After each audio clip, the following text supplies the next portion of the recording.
Will.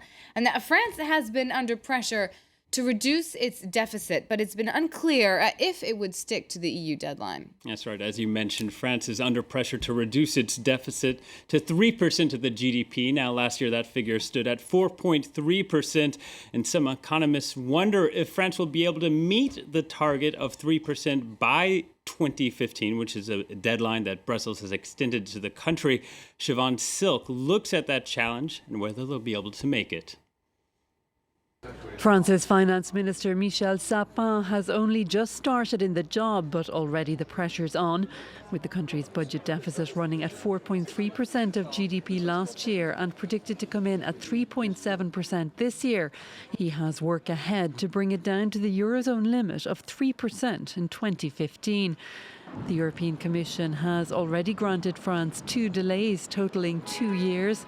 After starting the month suggesting he would push for another extension, Sapin is now saying he won't need it. It comes on the heels of the International Monetary Fund's new deficit forecast for France. It matches exactly the target of 3% by 2015. The growth and deficit predictions made by the IMF reinforce our wish to respect our commitments, which is in France's interest, and at the same time to act to boost growth. The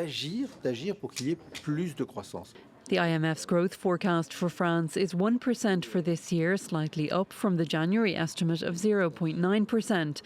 French ministers have attacked the European Commission for being dogmatic on deficit and pushing austerity at the expense of growth.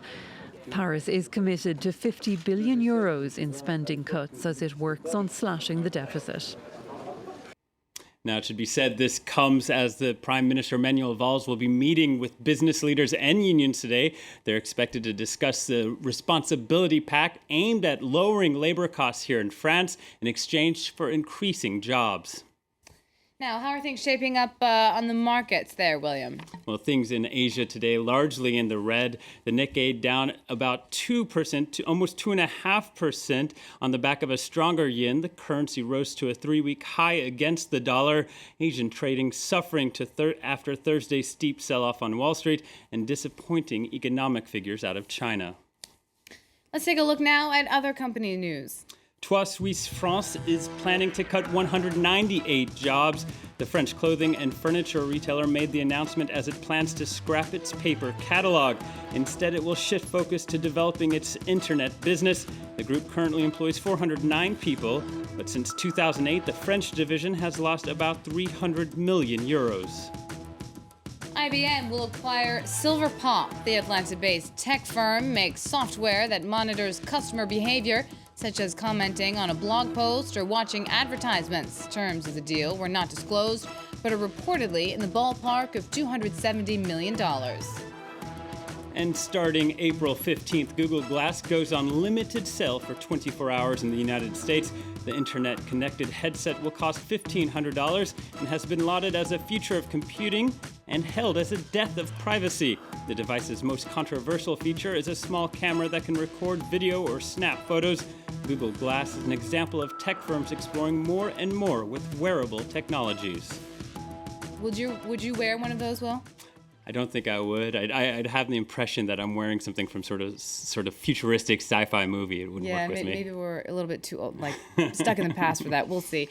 Time now for one last story. This one coming out of China about a new game sweeping the country. That's right. Now, this is a bit peculiar, but stay with me. People are paying to be locked in rooms, and they're having to rely on their wits to escape. The idea is based on a Japanese video game and has grown so popular that businesses are popping up across the country. And the one company, the one you're seeing here, is Omega Escape Room.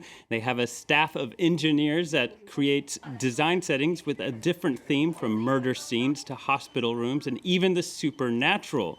It costs customers just $10 to play, but I'm not sure they'd be getting my money anytime soon. That doesn't sound very fun at all. It's a bit suspenseful, but I'm not sure if I would trust it yet. All right, thanks so much, Will Hildebrandt, with the day's business news. Now it's time for web news, starting with the online reactions to the Heartbleed bug.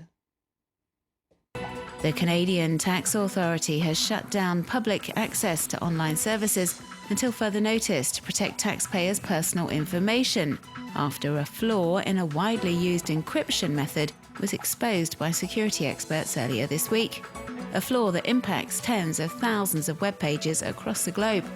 Hackers could have been using the flaw, the Heartbleed bug, to access data since 2011, collecting personal information including passwords and bank card numbers. The revelations have got web users extremely worried, and they're taking steps to deal with the situation. The purpose-built Heartbleed.com was soon set up to keep web users updated on the extent of the problem and answer any questions. The English language webpage explains the measures to be taken to protect systems from the bug, like changing online passwords, for example. The page also seeks to reassure citizens and says a patch has already been found to fix the flaw. News that will no doubt see web users breathe a sigh of relief, although they are advised to check if any of the sites they visit have been affected by the security flaw.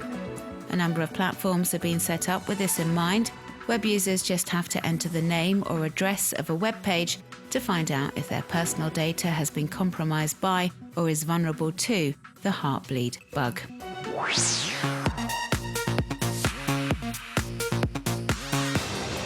The Better Naked Than Without Liberty online campaign was launched in Venezuela last week, encouraging citizens to pose naked and post a photo to social networks under the Mejor Desnudos Que or Desnudos con la UCV hashtags, pledging support to students at the Central University of Venezuela, UCV, after a recent peaceful protest turned extremely nasty.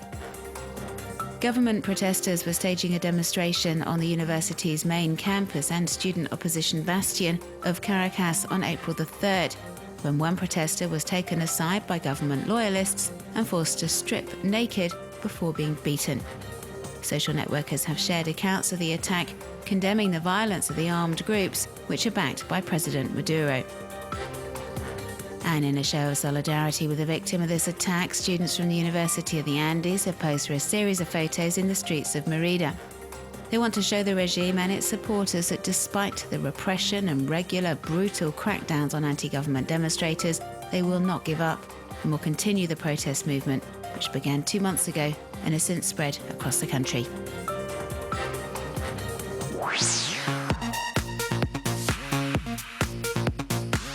Extremist site FiSyria.com recently posted a video online featuring a balaclava-clad man named Abu Issa al-Andalusi. They claim to be French footballer and former Arsenal star Lassana Diarra, calling on Muslims in the West to travel to Syria and fight with radical militants. British newspaper The Daily Mirror picked up on the story, leaving football fans extremely concerned. But the man himself has since taken to Twitter to categorically deny the claims.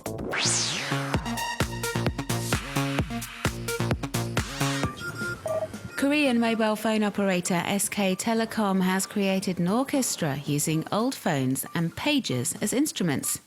The music is to mark 30 years of mobile history and development in Korea, and you can check it out on the firm's webpage.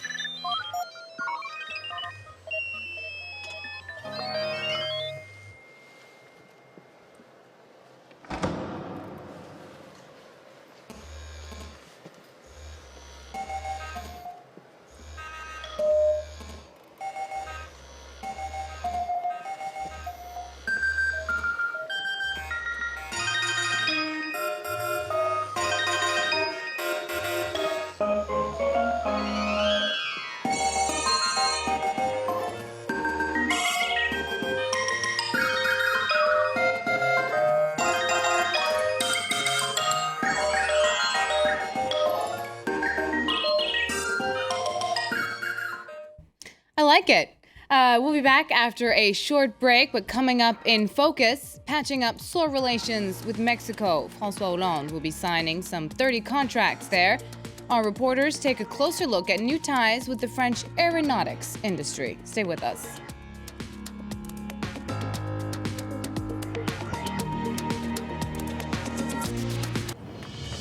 Down to Earth. This week we're down to earth in the United States, about to take you with us inside the Stafford Creek Corrections Centre. This prison is home to some of the most serious offenders in the state of Washington, but it's better known for the way its inmates have embraced a project that brings science and nature inside with an impact that goes well beyond these 4 barbed wire walls. Down to Earth on France 24 and France24.com.